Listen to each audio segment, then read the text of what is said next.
Election commission के बाहर मरियम ने और फजलुर रहमान ने जो इल्ज़ामात लगाए हैं कि आपके यहाँ इसराइल और भारत से फंडिंग आ रही है, इस बारे में क्या कहेंगे? ये बड़े संगीन इल्ज़ाम है, इसके बारे में आपको जवाब ज़रूर देना चाहिए।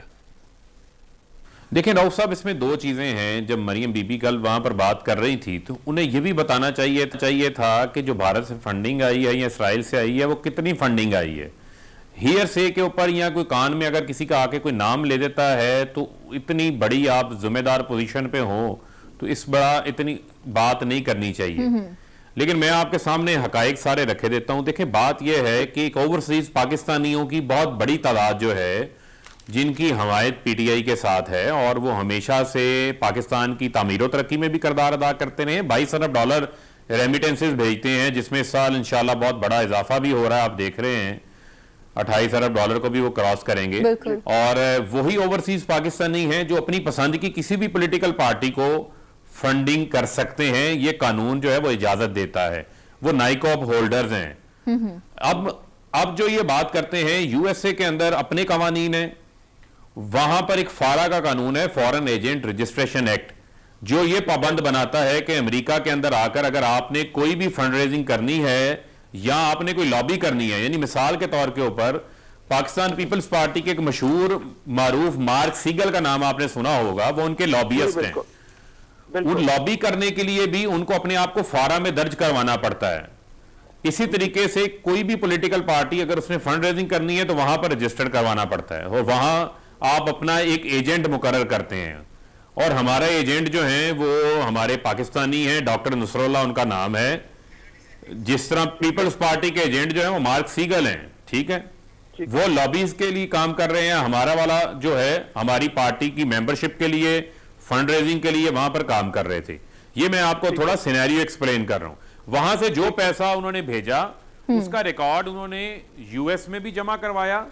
जब वहां से क्लियरेंस मिलती है कि ये पैसा किसी टेरर फाइनेंसिंग के अंदर, मनी लॉन्ड्रिंग के लिए या किसी और इलीगल एक्टिविटी में इस्तेमाल नहीं होगा तो आपको इजाजत मिलती है वो पैसा आप अच्छा फारूक, ये बताएं कि अगर नून लीग और पाकिस्तान पीपल्स पार्टी पर फॉरेन फंडिंग साबित हो जाती है तो फिर हुकूमत वक्त का उस पर रद्द-ए-अमल क्या होगा? इसमें दो तरह के कवानीन हैं। एक कानून है जो कि आपको इल्म में होना चाहिए कि हनीफ अब्बासी अकबर एस बाबर किसी केस को कॉपी पेस्ट करके सुप्रीम कोर्ट लेके गए थे। 2017 नवंबर में उस केस का फैसला आया जिसमें इलेक्शन कमीशन ने यह कहा कि अगर आप किसी पार्टी को फॉरेन एडिड कहना चाहते हैं कि ये पार्टी फॉरेन एडिड है तो उस पार्टी के खिलाफ रेफरेंस वफाकी हुकूमत बनाती है आइन के आर्टिकल 17(2) के तहत और पॉलिटिकल पार्टीज ऑर्डर 2002 की शिक नंबर 15 के तहत वो पार्टी के खिलाफ वफाकी हुकूमत रेफरेंस बनाती है और 15 दिन के अंदर अंदर सुप्रीम कोर्ट को भिजवाती है, जिसपे सुप्रीम कोर्ट उस रेफरेंस पे फैसला करती है। अगर वहां से फैसला आ जाए तो उसके कॉन्सिक्वेंसेस ये हैं कि उस पार्टी के ऊपर पाबंदी लग जाती है, निशान वापस ले लिए जाते हैं, उसके निशान पर मुंतखब होने वाले मेंबरान डिस्क्वालीफाई हो जाते हैं। अच्छा। लेकिन उसी सुप्रीम कोर्ट के फैसले में सुप्रीम कोर्ट ये कहती है कि ये इलेक्शन कमीशन का काम है पॉलिटिकल पार्टीज ऑर्डर 2002 की शिक नंबर 6(3) के तहत कि उसने तमाम पार्टीज की इनकम एक्सपेंडिचर के जराए देखने हैं, उसके असासे लाइबिलिटीज में ये चीज देखनी है कि ये ममनुआ जराए से तो नहीं बने। ममनुआ जराए का मतलब ये है कि आप किसी फॉरेन नेशनल से या आप किसी जो है वो कंपनी से, किसी मल्टीनेशनल से, किसी ट्रेड एसोसिएशन से पैसा लेना ममनुआ है, प्रोहिबिटेड है। प्रोहिबिटेड फंडिंग की जो सजा लिखी हुई है पॉलिटिकल पार्टीज ऑर्डर 2002 के रूल नंबर 6 के अंदर, वो confiscation of that prohibited funds हैं। इफ प्रूव, अगर वो साबित हो जाते हैं तो वो फंड जो हैं वो भाग के सरकार जो जब्त हो जाते हैं, तो लिहाजा उसके अंदर डिस्क्वालिफिकेशन की सजा नहीं है। ये जो केस चल रहा है इलेक्शन कमीशन के तहत अंदर, ये पॉलिटिकल पार्टीज ऑर्डर 2002 की शिक नंबर 6(3) के तहत चल रहा है, जिसका पॉइंट नंबर 4 जो है वो कॉन्फिस्केशन ऑफ फंड्स की बात करता है।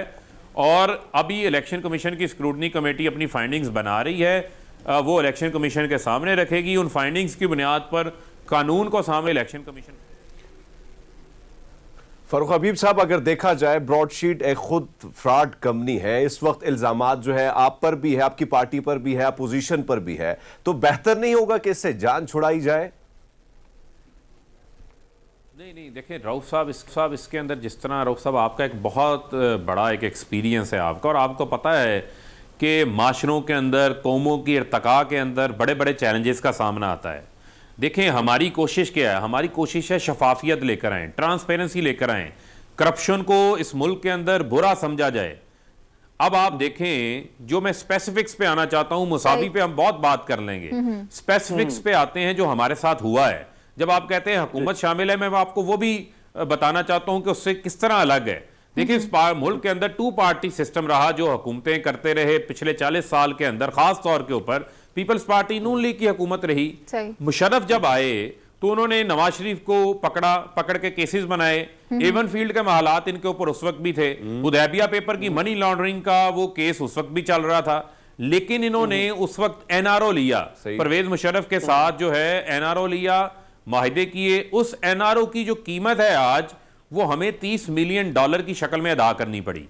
जब आप हुकूमत को कहते हैं हुकूमत शामिल है, तो हुकूमत को किस तरह शामिल नहीं है ये मैं आपको बताता हूं। ना ब्रॉडशीट के साथ माहिदा 2000 में हुआ, हमारी हुकूमत नहीं थी। जब माहिदा टर्मिनेट हुआ, हमारी हुकूमत नहीं थी। जब इसके ऊपर आर्बिट्रेशन में केस गया, 2009 में पीपल्स पार्टी की हुकूमत थी। जब 2016 के अंदर इसके ऊपर फैसला आया कि आपने इतनी कीमत अदा करनी है इसकी, 2016 में PMLN की हुकूमत थी, उनके अटॉर्नी जनरल सलमान भट्ट थे, उन्होंने वकील जमा किए हुए थे। जब उसके ऊपर आर्बिट्रेशन के ऊपर दोबारा जब इंटरेस्ट पढ़ के दोबारा एक फैसला आया 2018 में, उस वक्त भी PMLN की हुकूमत थी। अब हुकूमत ने तो इस फैसले को चैलेंज किया, हम इसके खिलाफ गए कि किस तरीके से, जिस तरह हमने कारके के स्कैंडल में जो पीपल्स पार्टी के दौर में हुआ था, जो टर्किश ने हमें डैमेजेस डाले थे, वो हमने टर्किश गवर्नमेंट के साथ, हमारा दोस्त मुल्क है, मिलके वजीर आजम ने निगोशिएट करके पाकिस्तान को उन भारी जुर्मानों से बचा लिया, कौम के पैसे को बचा लिया। यहां भी हमने कोशिश की, लेकिन यहां पर हमारे आड़े बरतानवी अदालत का फैसला आ गया। अब आप देखें कि हम बैरूने ममालिक के अंदर आप बहुत सारे माहिदों में शामिल होते हैं, आपकी सफारती ताल्लुकात होते हैं, बायलैटरल टाइज होती हैं। अब वो हुक्म दे रही थी अदालत कि ये इतनी देर का फैसला आया हुआ है बरतानवी अदालत का, वो तो अमल दरामद करवाते हैं। और वो इस सूरत में जा रहे थे कि बरतानिया के अंदर पाकिस्तान के सासों को अटैच करने लगे थे, पूरी दुनिया में पाकिस्तान की जग हंसाई होने लगी थी। वो उसके मौजद कौन बने? ना मियां साहब एनआरओ लेते, ना मियां साहब जो है वो करप्शन करते, या मुशर्रफ इनको एनआरओ ना देते, मियां साहब का एहतसाब हो जाता, तो आज कौम को वो कीमत अदा ना करनी पड़ती। जब वजीर आजम साहब बात करते हैं कि मैं एनआरओ नहीं दूंगा, तो वो हमारी जाती दुश्मनी नहीं है, लेकिन आप जहन में रखें कि हर एनआरओ की कीमत जो है कौम को अदा करनी पड़ती है, मुल्क को उसका नुकसान होता है, जो इस ब्रॉडशीट केस के अंदर सामने आई है। अब आ जाए हुकूमत ने क्या इकदाम लिए। अब हुकूमत ने एक कमेटी बना दी है जो तहकीकात करके 45 रोज के अंदर हकाइक सामने रखेगी। उसमें सिर्फ नवाज शरीफ वगैरह नहीं है, उसमें वही 200 लोग शामिल हैं जिन लोगों के ऊपर 20% क्लेम किया है ब्रॉडशीट ने, जिनकी करप्शंस जो हैं वो साबित हुई, उसका उसने क्लेम ले लिया, उसकी तहकीकात होने जा रही हैं। और ये बेनिफिशरीज हैं, बड़े बड़े चोर जो हैं वो आज बड़ी जो है वो इज्जत के साथ मोअज़्ज़िज़ बन के बाहर फिर रहे हैं। कौम जो है वो गरीब आदमी का पैसा लूट के खा गए, जो उनकी हेल्थ के ऊपर, स्कूलों के ऊपर, उनकी वेलफेयर पर खर्च होना था, वो आज बड़े बड़े महलात बना के बाहर बैठे। ये हकीकत है, इसमें मेरी कोई जाती टिल्ट शामिल नहीं है। ये इस मुल्क के साथ जो वारदात हुई है वो मैं आपको बयान कर रहा हूं, और बड़े भारी बयान। मूसी साहब का कहना यह है कि $1 अरब के अकाउंट के बारे में उन्होंने पता चलाया, और जब नैब को उन्होंने बताया तो वो उन्होंने उनसे कमीशन मांग लिया। अब जब इस तरह की बातें होंगी, और भी वो कह रहे हैं कि मैं फंड्स के बारे में पता चला सकता हूं, तो ये सारा इल्ज़ाम नैब के ऊपर आएगा, हुकूमत के ऊपर आएगा। इस बारे में क्या कहिएगा? नहीं देखें, बात फिर मैं आपको ये कहूंगा कि ऑपोजिशन जो है, ऑपोजिशन के ऊपर ही तो ये इल्जाम साबित हुए हैं। ऑपोजिशन जो मेन क्या PMLN और पीपल्स पार्टी है, उनकी लीडरशिप के केसेस खत्म हुए हैं।